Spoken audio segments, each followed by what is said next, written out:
My 5-year-old sister is leading a cult. Grace has always been a shy little girl, attached to our mother's hip and anxious of strangers. Getting her to go to school was challenging. She had no interest in socializing with anyone that she didn't know.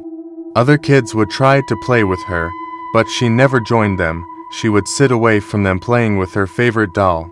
Her teacher reached out and expressed her concern, but my mom knew that Grace just had a hard time warming up to people. It took almost the entire school year before Grace finally made one singular friend named Hannah. Hannah had her own little quirks, which might be why the two gravitated towards each other. Neither of them had any friends except each other.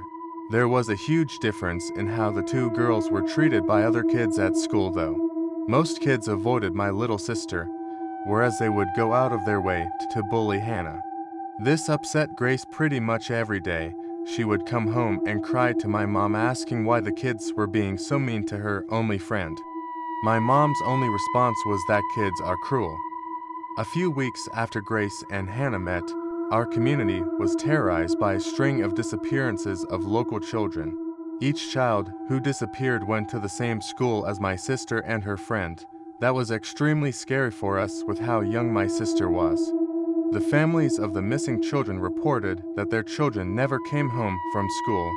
They all woke up the morning after the disappearance to find a headless doll on their porch. This led the police to believe that some creep was out there luring these kids. They thought the dolls were symbolic. Being the religious woman she was, my mom signed my little sister up for the after-school program with the Catholic Church by the school, thinking it would be a safe place for Grace. The disappearances happened after school, so my mom thought if my sister went home later and the other children, that she would be safe. She encouraged Hannah's parents to do the same, and they did. The disappearances continued for months before the first body was found partially buried in the woods a few blocks away from the school. That's when the school realized that these kids were likely being taken right from the school somehow. In a panic, the school staff started watching the security footage 24 hours a day, hardly ever taking breaks. Months of security footage needed to be combed through, and there was immense pressure being put on the school now. The more footage they watched, they realized that the only thing the missing kids had in common was that they all had interactions with Hannah before they disappeared. She was only 5, just like my sister. The school decided to try to ask the two girls if they had ever noticed anything unusual after school. Shockingly, my sister, who rarely spoke to anyone, was the one who looked up and spoke to the principal. She told him that they had seen the minister from the church speaking with groups of kids every day after school just down the street.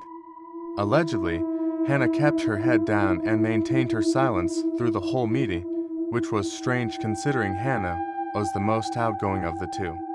But, since the girls were so young, the principal ignored the unusual behavior and immediately contacted the police to let them know about the tip he had just received. Soon after, the police brought the minister down to the police station for questioning. They had no evidence that he had done anything wrong, but they wanted to see what he would say under pressure in case he knew something. Even if he could just tell them what the interaction with those kids were like, considering he would have been the last person to see them. After only 30 minutes of interrogation, the minister broke down in tears and sobbed into his hands. What he told the police seemed unbelievable at first. The minister gave them the location of the saw that was used to take the heads off of the missing children. Just like the dolls, the first body was found without a head. The minister was arrested before the police ran DNA tests on the saw. When they did the tests, they had to release him from jail immediately. There wasn't a single fingerprint from the minister anywhere on the saw. What they found was far more horrifying than the minister being involved. Covering the entire handle of the saw were small fingerprints, small enough to come from a child. Almost every fingerprint came from a different person. That meant that there was a group of kids who did this. According to the minister, he had caught the two girls in the act of attacking the first missing child. However, that was before they went missing. The girls explained that this child had been bullying them. The minister believed them and suggested that they come to the after-school program with the permission of their parents to try to keep fights like this from happening again. Not long after that interaction is when that child suddenly went missing. When the girls started going to the after-school program, it seemed like they started to make more friends. Everything was going well for the first week, at least until Hannah approached the minister and asked if she may use the confession booth. Hannah told the minister everything. All those new friends the girls made did everything Grace told them to do. They were bullied kids as well. As a matter of fact, Grace was the mastermind behind everything from the disappearances to the murders. Hannah didn't want those children dead. Grace manipulated her and told her that she couldn't tell anybody because those kids died to make her happy. Hannah told the minister that Grace made her watch every single time. She would attack the children from behind with a knife and then make Hannah help her take their body to the woods. The minister was horrified by what he heard. When he exited the confession booth, he came face to face with Grace and her group. He had never feared a child before, but the look in Grace's eyes told him everything she didn't say. Allegedly, Grace told him he could either help them or be forgotten like the lost children from school. That's why he knew where the saw was.